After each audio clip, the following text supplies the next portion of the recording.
katransaksyon nag-offer di umano ng tulong para umareglo sa mister niyang sangkot sa kasong murder, inirereklamo. Yan ang nais ilapit ni Miss Aini Mani ng Bataraza, Palawan na makakausap natin sa kabilang linya. Ma'am Aini. Yes po. Okay, ma'am. Good morning po. Okay, ma'am. Pwede niyo po ba mailahad yung kwento nitong yung nirereklamo?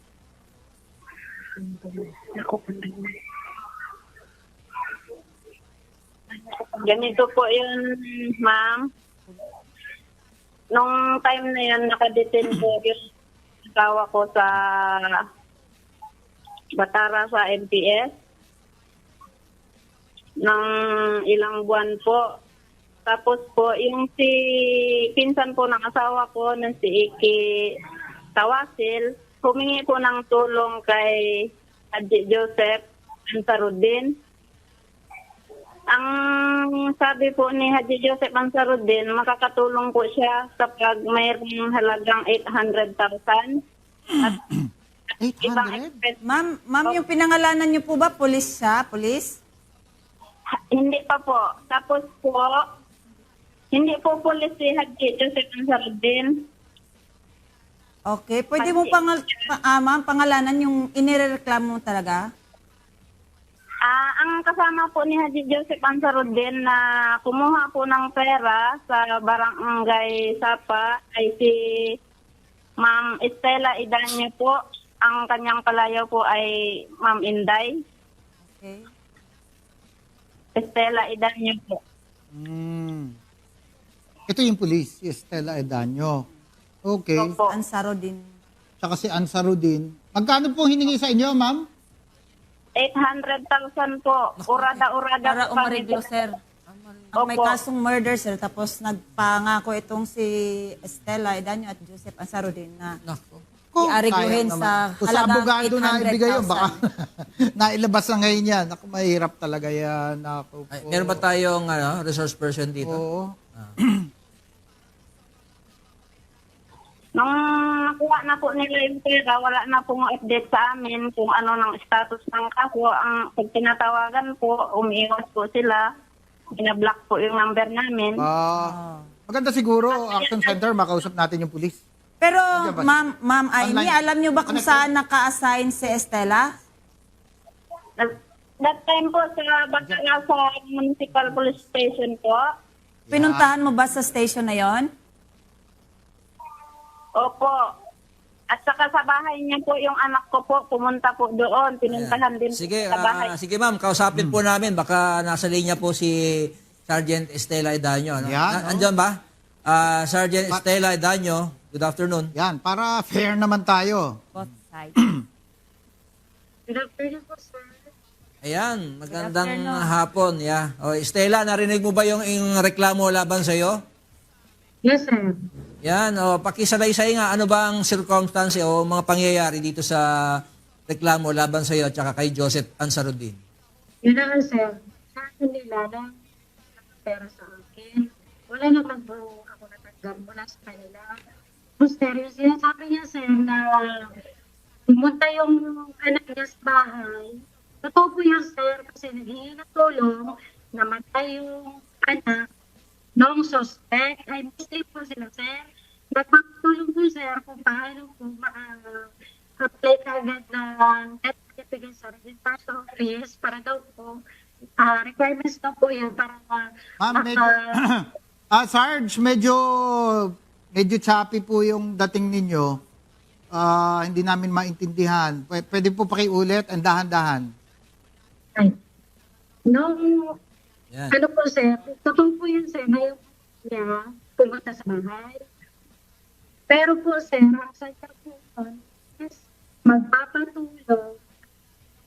Ma'am, nawawala talaga, Sarge, nawawala. Ayos yung microphone mo. Hindi kaya pwedeng Baka yung connection siguro, no, medyo mahina. medyo mahina kasi sayang naman yung time. Paliwanag. Hindi namin maintindihan yung paliwanag mo.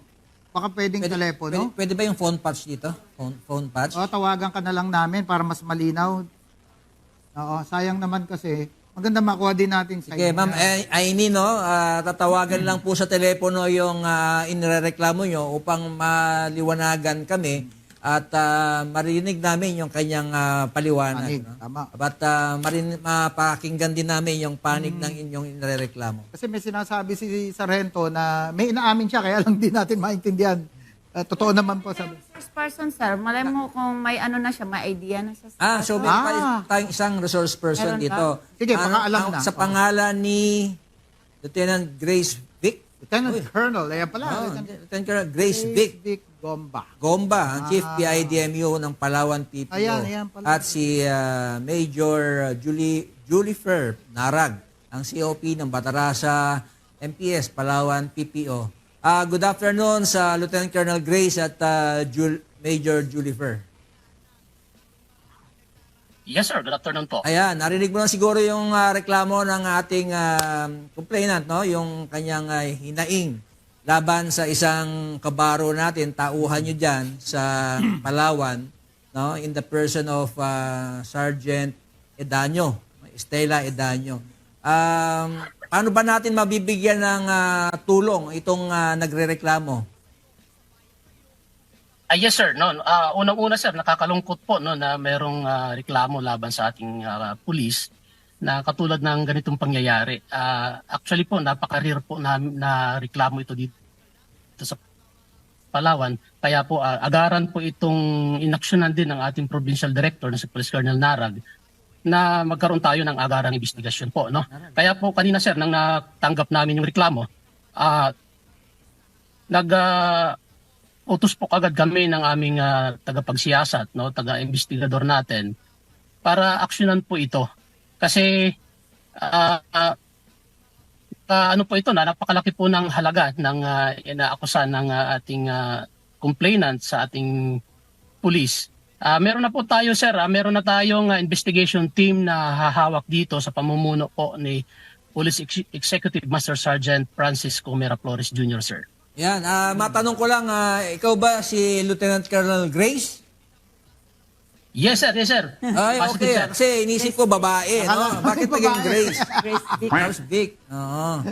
Oh. Yes, Baka Graciano ka, no? Hindi ka Grace. Baka nagbago yung pangalan mo. Oh. Graciano Victor, sir.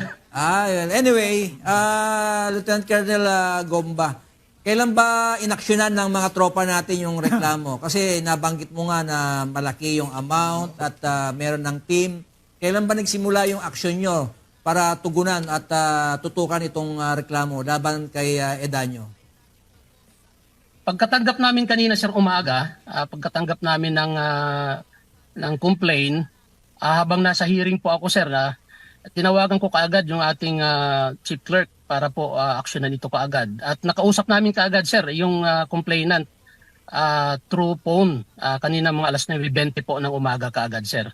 Kaya meron na po tayong kaagad action taken dito at tututukan po namin ito, sir.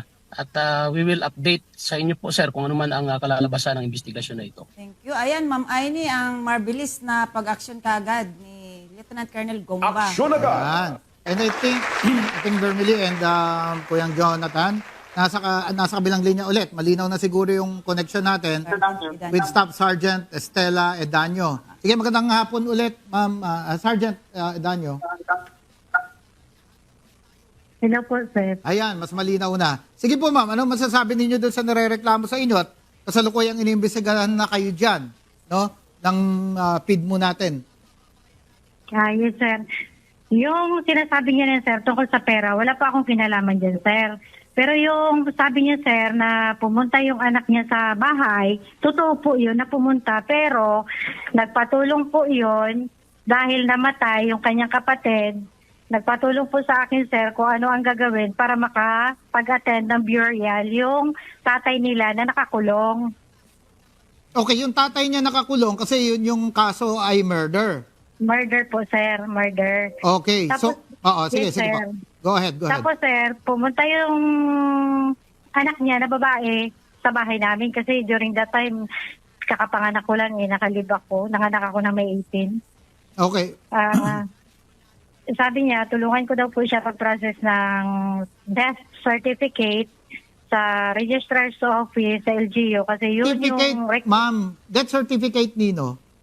death certificate po ng kapatid Ng anak na niya, ang nakatay. anak nung nakakulong. Kasi Oh. sir, kaso sir Muslim, kaya kailangan ilibing kaagad. Okay, so magkaibang case yun. Kasi ang pinag-uusapan dito, yung murder case ng tatay. Pero ang nilapit Opo, sir. pala sa inyo, according to you, Sarge, ay yung anak naman na namatay ng, Yes, sir. ng Muslim. So magkaiba. Yes, sir. Yun, sir, yung binabanggit niya na yung anak niya pumunta sa bahay. Totoo po yun na pumunta. Pero regarding po yun doon sa death certificate, at tulungan daw po siya kung paano maka-attend ng burial yung kanyang father. Pero Sergeant Idanyo, ano ang relasyon mo kay Joseph Ansarudin? Kaibigan po, ma'am. Gaano? Kasi bago lang rin po. Kasi ma'am, kumbaga yung bayaw niya, bayaw po ni Haji Joseph Ansarudin, may kaso po na prostrated murder. Tapos, nagpatulong po ma'am kung ano yung requirements para makapag-bail. Anong masasabi mo sa reklamo ni Ma'am Aini na ikaw at saka si Joseph Ansarudin ang magkasama para bigyan sila ng promise, ng pangako na aasikasuhin, aregluhin yung kaso ng murder? Yun na nga ma'am, binibitangan nila ako ng ganyan. Wala naman ako ma'am kinalaman ma'am sa ano na yan nila, sa allegation na yan nila. Nagkausap ba kayo ni Joseph Ansarudin? Wala po sir. Stella? So wala ka ring alam kung kumuha ba ng pera na allegedly 800,000? Yes, sir. At saka, sir, yung binabanggit nila na bahay ng Haji na yan, sir, hindi ko po yan alam, sir. Hindi ko yan napuntahan. Hindi, ang ano ko rito, yung bang Muslim ba yung victim din? Parang, ano, sir, nitibo. Native. Victim Natibo. Sir? Yung, di ba, may nakulong na murder, syempre may pinatay yun. So, parang ang sumbong kasi nung kwan, inaareglo yung kaso ng murder. So, kaya ako naitanong Muslim, baka blood money. Yun yung sinasabing, di ba? Baka mamaya, yung 800,000, Ibibigay doon sa pamilya. bibigay sa pamilya as blood money, Para wala, iurong atras yung kaso. Hindi kaya ganun yung nangyari dito. Kaya dapat nang hanapin ni sir, ni Estela, yung si Ansarudin. Oo. Okay. So, bakit lumapit sa'yo, Sarge, si Aini Manny? Ikaw ba, Sarge, yung may hawak ng kaso? At Hindi, kasi kung hindi tinanggap po- mo daw hindi- yung pera, naka-uniform ka pa daw, yun ang description. Hindi po totoo yan, sir. Sir, nakikita lang po yan kami dito sir, sa station. Para nagdalaw siya sa asawa niya. Okay, tanong natin kay Miss Aini Mani. Yan, No? oo. Aini, hopefully, andyan ka pa, no? Aini? Po. Yes. Meron ka bang kasulatan na in-acknowledge nila yung pagtanggap ng 800,000 magmula Hindi galing po. sa'yo? Magkuha po kami ng testigo, sir. Kahit po barangay captain, susunduin po sana ng bayaw ko. Ang sabi po nila, bawal daw po yun. Maaari daw po siya matanggal sa pagkapulis niya. Wala daw pong pirmahan, walang cellphone, binawal niya po. Kami po nagtiwala lang dahil pulis po siya. Kami po dito, takot po sa mga pulis. Pero po dahil nagtiwala po kami sa kanilang dalawa, So wala palang kasulatan na ito'y merong resibo or acknowledgement lang na tinanggap nila yung pera. Parang laway-laway lang po. Ano lang po yun. Nagtiwala po sa... Pero Ma'am Aini, sa laki ng halaga, sir, no? 800,000, di ka naniniguro. So, Kasi pwede lang i-deny yun. Ma'am Aini, narinig nyo naman, tinatanggi ni Sergeant Edanyo na may natanggap siyang pera at ang itinulong lang daw niya about yung sa death certificate. Basta walang kaugnayan dun sa sinasabing 800,000 na bigayan. Ano po masasabi niyo riyan? tinanong din po, opo, totoo po yun, naghingi ng tulong yung anak ko. Pero po, tinanong niya rin po tungkol about sa pera. Sabi niya ay, hintay-hintay lang ang sabi niya po, ang sagot niya. Kasi namatay na lang po yung kapatid ko, walang action sila po ginawa. Ay, 800 po. Wait. Teka, sino na naman May yung namatay? Sino po yung kapatid nyo na namatay, yung nakakulong?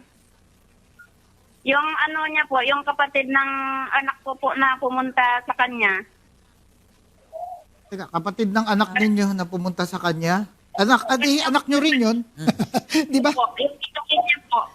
Naguluhan ako dun eh. Tapos, ang nakakulong, yung asawa mo.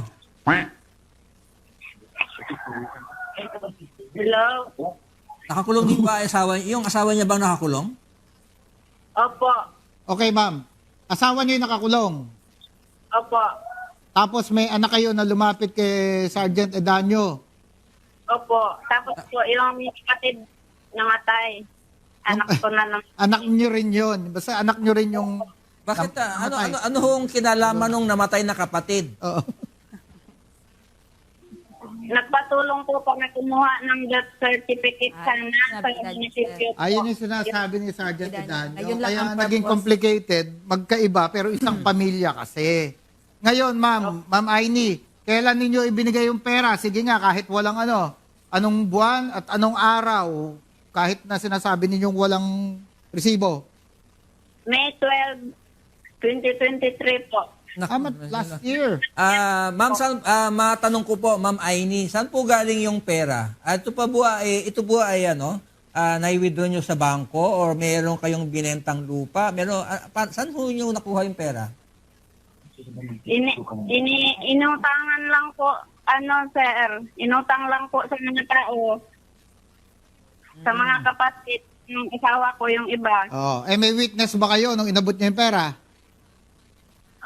Mayroon po, yung nag-abot po ng pera. Kasi po ayaw ni Ma'am Idanya at ni Sir Joseph Ansarudin po ng maraming tao.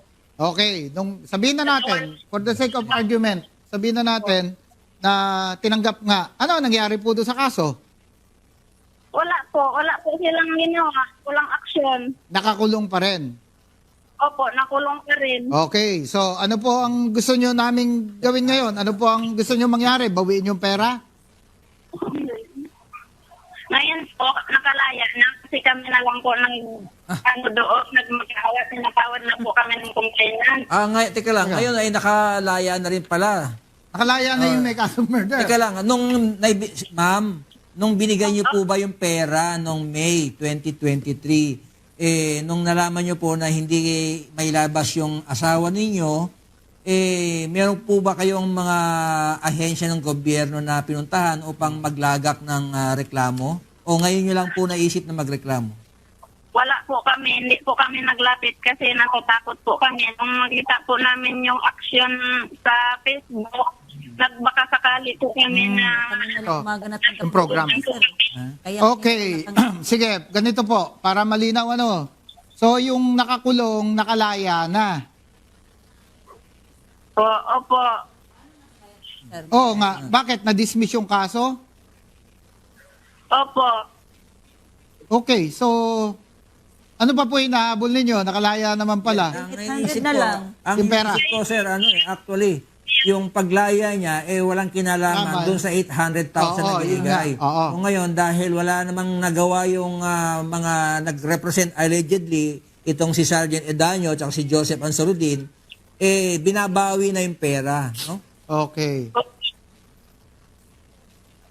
Ganun po ba, Ma'am Aini? Yun ang gusto ninyong mangyari?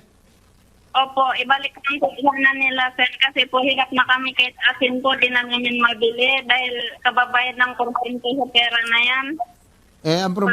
Ang problema po, wala kayong ebidensya o resibo na tinanggap yung pera at dinideny po ngayon Sige, mas ni Sergeant Edanyo na wag po natin bigyan, sir, ng medyo malungkot na balita itong si Mama Aini. No? Meron po tayong prosecutor at hayaan po natin itong mga pulis natin sa Palawan na mag-imbestiga at kung may sapat naman pong dahilan na ilagak yung inyong reklamo sa piskalya, pag nakita po ng piskalya na merong may merit.